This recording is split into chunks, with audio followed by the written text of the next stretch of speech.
Halo semuanya, Sobat Workforce Indonesia. Selamat malam.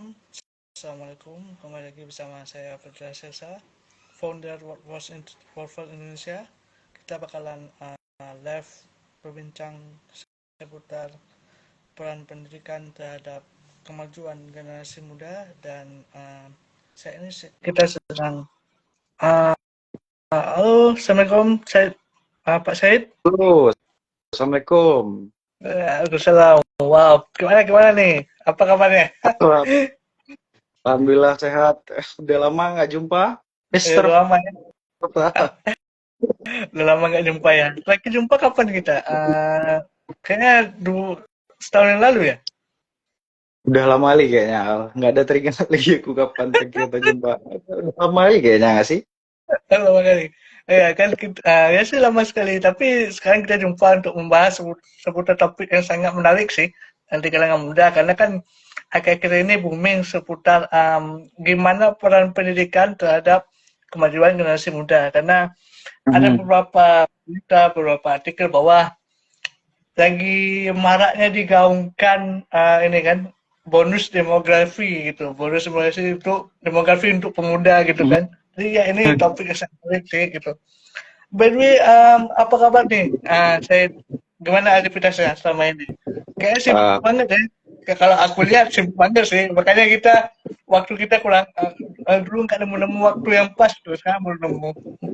nah, sebenarnya kalau kalau dibilang sibuk ya nggak juga yang sibuk gimana, cuman pastinya eh, tetap bergelut di dunia pendidikan ya kan. Walaupun kalau dibilang eh, sudah lama belum lama juga baru juga beberapa tahun dan juga mungkin kalau dibilang ahli juga enggak ya kan cuman mungkin eh, aku bisa memberikan beberapa perspektif ataupun beberapa pendapat aku secara pribadi gitu terhadap apa yang akan kita diskusikan malam ini.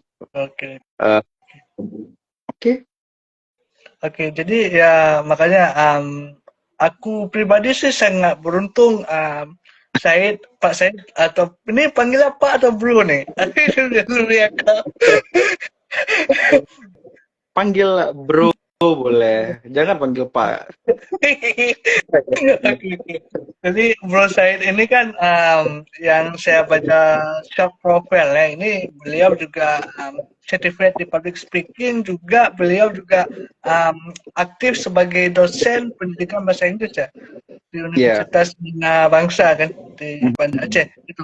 Oke, mungkin pertama kita bahas yang sedikit booming dulu karena uh, peran pendidikan terhadap generasi muda Indonesia gitu. Jadi ini kan beberapa tahun ini kan Bro Said kan sudah berkecimpung di dunia pendidikan gitu kan. Menurut Mhm. Bro Said seberapa penting peran pendidikan ini khususnya untuk generasi muda supaya generasi muda ini bisa misalnya mengupgrade dirinya gitu. Mhm. Kalau Hmm. kita bicara ya, seberapa pentingnya pendidikan khususnya untuk generasi muda, Hmm. pastinya kalau dilihat secara sekilas ya, orang-orang yang menjalani alur ataupun proses pendidikan formal dengan orang-orang yang tidak melalui alur pendidikan formal, mungkin kalau dilihat secara sekilas nggak ada perbedaan yang drastis gitu. Sekilas kalau kita lihat ya kan. Namun kalau kita bilang tidak ada bedanya, apa apa sih sebenarnya manfaat pemerintah menggalakkan berbagai macam program nih untuk misalnya apa namanya memberikan pendidikan secara merata untuk banyak apa namanya orang di Indonesia khususnya. Nah, jadi kalau kita bicarakan penting atau tidak, pastinya ini menjadi sebuah kebutuhan yang primer ya kan bagi setiap orang, bagi setiap individu khususnya orang-orang di Indonesia. Bukan hanya tentang untuk mencerdaskan bangsa ya kan, karena pendidikan ini kan menjadi banyak aspek pendorong untuk banyak hal nih. Bukan cuman oh untuk cerdas aja atau oh cuman untuk pintar aja gitu. Bukan cuman itu yang menjadi tujuan daripada sebuah pendidikan ya kan. Jadi sebuah pendidikan itu kan pastinya menjadi dasar. it is the roots of every single things in the world, gitu. Menjadi akar apapun. Terutama kalau di Indonesia, kita kan pastinya tujuan daripada pendidikan itu kan untuk membangun SDM yang lebih bagus, ya kan. Membangun SDM yang lebih berkualitas pastinya. Menjadikan terutama anak-anak Indonesia yang mungkin belum beruntung untuk mendapat kesempatan untuk menerima pendidikan formal. Nah, jadi misalnya seperti itu, kalau mendapat pendidikan formal mungkin dia bisa meningkatkan banyak kemampuannya terutama. Dan juga pastinya itu rujukannya ke memutus rantai kemiskinan, Pak. Yang pastinya orang-orang yang cenderung, apalagi di negara kita ya kan, di mana kalau mau dapat kerja harus sarjana lah, harus inilah, harus itulah, terlalu banyak requirement-nya untuk seseorang mendapatkan pekerjaan di negara kita. Nah, jadi dengan adanya pendidikan formal yang dilalui oleh seseorang, pastinya bisa meningkatkan kualifikasi diri, ya kan, untuk mendapat pekerjaan, terus mendapatkan lebih banyak penghasilan, untuk memutus terutama rantai kemiskinan pastinya. Dan lalu mungkin secara internalisasi diri ya, karena dalam proses pendidikan itu kan terkadang faktor luar itu bukan menjadi penentu seseorang untuk berubah, ya kan, tetapi faktor internal. Sebagai seorang guru, kita harus bisa, ataupun sebagai seorang pendidik terutama, mungkin kita harus bisa mempengaruhi siswa didik kita untuk menumbuhkan, misalnya membentuk karakter yang lebih baik, terutama karakter-karakter kepemimpinan, agar nantinya bisa kuatlah dalam menghadapi era globalisasi sekarang, ya kan, di mana apa-apa dunia itu pasti sekarang orang apa-apa dengan sosial media dan segala macam, ya kan. Nah, jadi ada banyak macam tantangan global lah yang akan dihadapi anak-anak sekarang, ya kan. Nah, jadi dengan adanya pendidikan, pastinya bisa meningkatkan kemampuan literasi, kemampuan decision making, problem solving, semua itu kan karena adanya pendidikan. Tapi namun bukan berarti orang-orang yang tidak melalui proses pendidikan formal tidak bisa mendapatkan kemampuan-kemampuan seperti itu. Mungkin kalau orang-orang yang memang melewati pendidikan formal ya, bisa dengan mudah ataupun secara terkontrol nih, bisa mendapatkan kemampuan-kemampuan yang soft itu. Dan juga kita kan mau mendorong inovasi ya kan. Kita mau menciptakan banyak orang yang punya pola pikir yang kritis, banyak orang yang mungkin bisa lebih aware tentang banyak hal yang terjadi di dunia ini, bukan hanya sekedar asal terima, ya kan. Bukan misalnya pemerintah mengeluarkan sebuah kebijakan yang sebenarnya mungkin merugikan rakyatnya, cuman kita asal terima aja udah bagus tuh, ya kan. Tapi dia nggak punya awareness tentang apa yang sedang dilakukan ke dia gitu. Makanya mungkin itu menjadi salah satu faktor, beberapa faktor ya, yang membuat, yang bisa kita simpulkan bahwasanya pendidikan itu penting, bukan hanya untuk membangun ilmu, bukan hanya untuk membangun pengetahuan, tapi juga mendukung sangat banyak faktor dalam kehidupan, baik secara sosial, ekonomi, ataupun apapun itu. Gitu, Mr. Fadilah Selsa. Oh, sangat luar biasa sih. Jadi ya memang ada beberapa rekrutmen atau ada beberapa faktor sih yang bisa mendorong pendidikan ini lebih maju lagi. Tapi seringkali Bro Aid, seringkali bahwa ketika anak muda atau siapapun yang ingin memperoleh pendidikan itu selalu terbentur dengan regulasi gitu, atau regulasi pendidikan dari pemerintah gitu. Nah, Benar. itu adalah seringkali itu menjadi akar masalah besar. Nah, menurut pandangan menurut saya sendiri gimana tentang ini? Terkait regulasi, ya kan. Baik. Nah, jadi memang pemerintah semenjak mungkin semenjak kita SD, ya kan, semenjak kita SD, SMP, SMA hingga udah sampai ke jenjang universitas, bisa kita hitung bahwasanya ada berapa kali pemerintah mengubah regulasi pendidikan, Yes. ya kan. Bukan hanya regulasi terkait bagaimana alur seseorang bisa masuk ke pendidikan formal, tapi juga misalnya kurikulum, cara seorang guru mengajarkan siswa itu kan terus diubah-ubah, metodenya terus berubah-ubah ya kan. Belum ada metode yang benar-benar baku yang bisa kita implementasikan untuk pendidikan di tahun 2025 ini bahkan. Dan sekarang pemerintah udah ubah lagi kemarin kurikulum merdeka,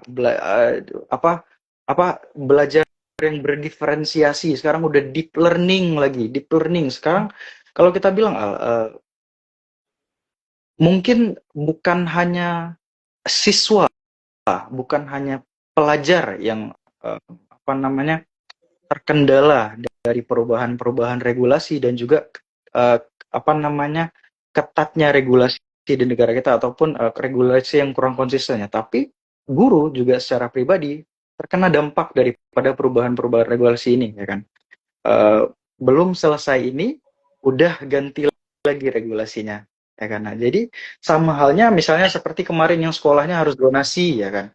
Sekolahnya harus cuma boleh sekolah di dekat yang rumah-rumah sendiri ataupun di daerah kecamatan sendiri gitu kan. Nah, jadi dampak daripada regulasi-regulasi ini itu bukan hanya mempengaruhi siswa tapi khususnya juga guru karena sebenarnya banyak tantangan ya untuk pendidikan di Indonesia, Mr. Fadila Selsa.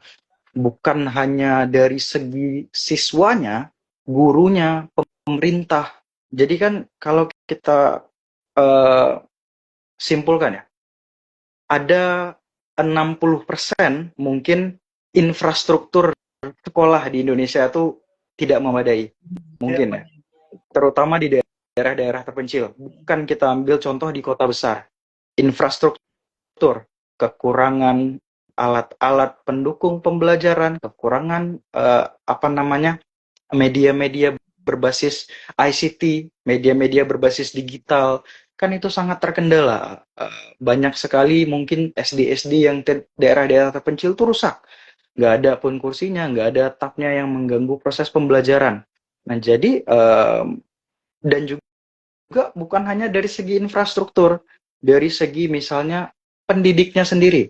Sekarang, kalau kita lihat guru-guru itu tidak mendapatkan kesejahteraan yang cukup. Mungkin ada ratusan ribu jutaan guru yang mungkin tidak sejahtera ya kan, yang bayarannya ataupun honornya dari pemerintah itu tidak sesuai ataupun udah mengabdi sampai 15 tahun tapi digaji 200 ribu sebulan. Gimana kesejahteraannya ya kan? Pastinya kita juga prihatin melihat guru-guru yang kondisinya seperti itu, bekerja di lingkungan yang sangat tidak mendukung, terutama untuk karir. Walaupun ya kita tidak menjudge hal itu hal yang buruk ya. Maksudnya seperti ini, kalau memang insya Allah pasti ada balasannya ya kan, dengan segala keikhlasan yang sudah dilakukan, ilmu yang sudah diberikan, pasti insya Allah ada balasannya dari Allah Subhanahu Wa Taala. Cuma dalam hukum agama pun kita harusnya diberikan upah sesuai dengan pekerjaan yang kita lakukan ya kan. Kita udah mengajar, iya, upahnya harus layak, enggak juga 200 ribu di sekarang. 200 ribu kalau misalnya kita bawa ke kota besar, kita cuma bisa makan paling 4 hari 3 hari, kalau ataupun bisa lah sampai 10 hari kalau misalnya 10 ribu kita makan satu hari ya kan, satu kali makan 10 ribu misalnya, kalau seperti itu. Nah, jadi kesejahteraan guru juga menjadi kendala gitu. Bukan hanya di siswanya sendiri gitu, bukan hanya di infrastruktur sekolah, dan terutama tidak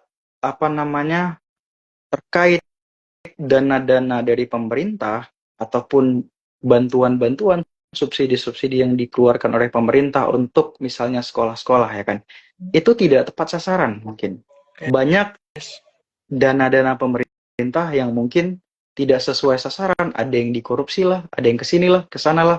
Nah, jadi aku juga bukan berada di posisi yang berhak untuk menjudge gitu, tapi kan kita bisa melihat sendiri bagaimana tingkat korupsi di negara kita yang cukup tinggi.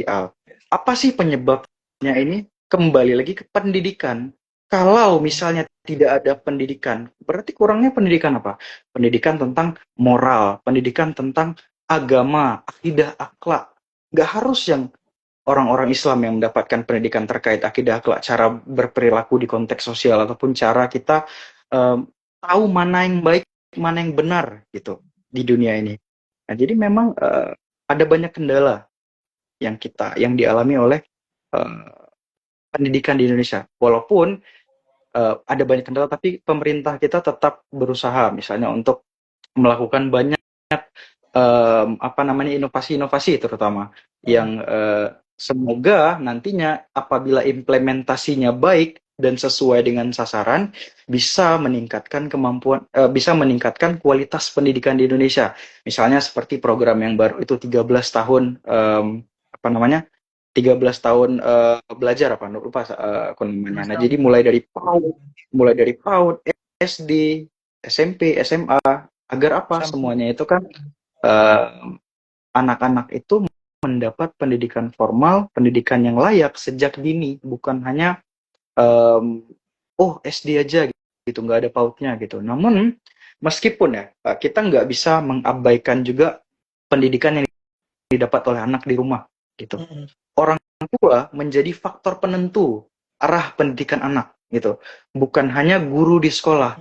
Banyak mungkin maaf kata orang tua yang sekedar menitipkan anak di sekolah, antar ke sekolah jam 1 jemput, terus berharap anaknya sudah mendapatkan pendidikan yang layak tanpa ada diulang lagi di rumah, tanpa ada diverifikasi di rumah, tanpa ada orang tuanya udah belajar apa hari ini adik gitu misalnya contohnya. Jadi ada orang tua itu penting dalam pembentukan pendidikan dalam anak, terutama bukan pendidikan terkait keilmuan, tapi membangun internalisasi bahwasanya pendidikan itu penting bagi dia. Kenapa? Aku harus belajar. Untuk apa sih kita belajar? Nah gitu. Itu yang harus disadari oleh anak. Bukan sekedar yang orang tua memaksa kita belajar gini-gini begana sampai 12 jam sehari, tapi kita nggak tahu tujuan kita belajar untuk apa. Kan sayang kalau seperti itu. Sama-sama halnya seperti orang yang sholat 12 kali sehari ataupun 5 kali, sholat fardu 5 kali sehari, tapi nggak tahu tujuannya untuk apa. Gitu. Oke, Mr. Fadilah Silsa, mungkin itu terkait pertanyaan kedua. sangat luar biasa sih gitu. Jadi memang ada beberapa faktor yang menghambat pendidikan Indonesia ini bisa maju. Kayak seperti Bro saya bilang tadi, satu karena infrastruktur, karena memang infrastruktur sangat tidak merata, dan itu ada tugas pemerintah dan tugas kita sama-sama untuk memikirkan gimana solusinya gitu kan. Jadi gitu sih. Nah, tapi ada juga problem gini, Bro saya.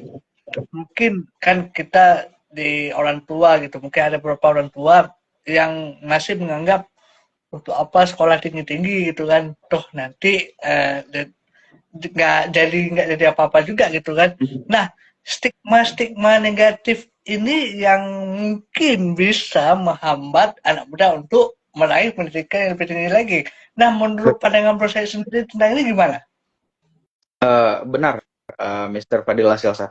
Stigma itu memang sering muncul ya kan, terutama bukan hanya pada siswa-siswi kita yang mau belajar, tapi stigma terhadap maksudnya di tahun 2025 ya kan.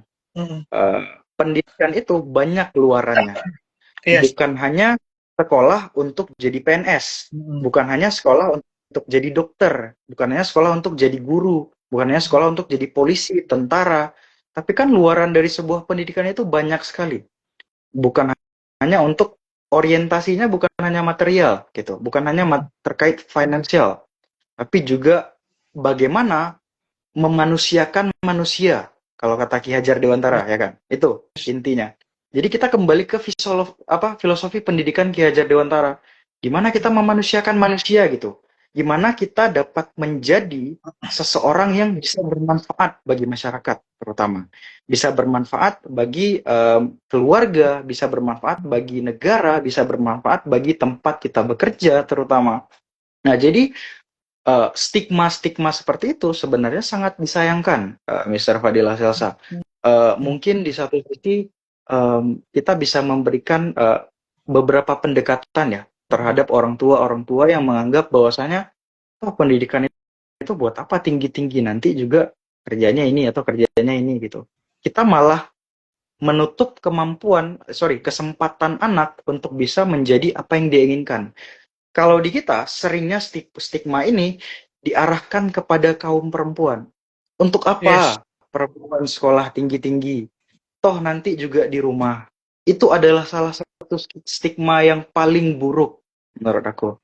Yes. Menurut aku secara pribadi ya. Mm. Kita di era tahun 2025, di saat orang menggalakkan kesetaraan gender, walaupun makna daripada kesetaraan gender itu harus diperjelas ya. Maksudnya setara itu kan laki-laki dan wanita memiliki hak yang sama, baik dalam dunia politik, dunia pekerjaan, dan upah, ya kan? Diberikan sesuai dengan porsi pekerjaannya, seperti itu, ya kan? Nah, jadi banyak sekarang kita lihat misalnya kaum wanita yang ditekan oleh misalnya orang tua yang apa kuliah tinggi-tinggi, nanti juga kamu di rumah gini gitu segala macam. Menurut aku stigma itu sangat sangat merendahkan hakikat wanita, sangat merendahkan hakikat perempuan yang dimana dari segi potensi antara laki dan perempuan, dari segi intelektual jauh lebih tinggi pihak wanita daripada laki-laki. Kita multitasking aja kesulitan. Perempuan bisa multitasking ngelakuin ini itu segala macam gitu. Nah, jadi stigma seperti ini sudah bisa kita coba untuk redam sedikit demi sedikit. Sampai di masa kita nih, kita sudah menjadi istilahnya anak-anak ataupun orang-orang yang dulu itu masih seumur jagung, tapi sekarang kita udah ada di posisi-posisi mendidik orang, misalnya mengayomi orang lain. Kita harus mengurangi stigma-stigma yang dapat mempengaruhi tumbuh kembangnya bangsa Indonesia terutama. Karena tanpa mereka, tanpa anak-anak kita nantinya, siapa yang akan mampu untuk menghadapi segala macam tantangan global. Di umur-umur kita 60 nanti, kita udah pensiun, nggak ada lagi kerja, segala macam.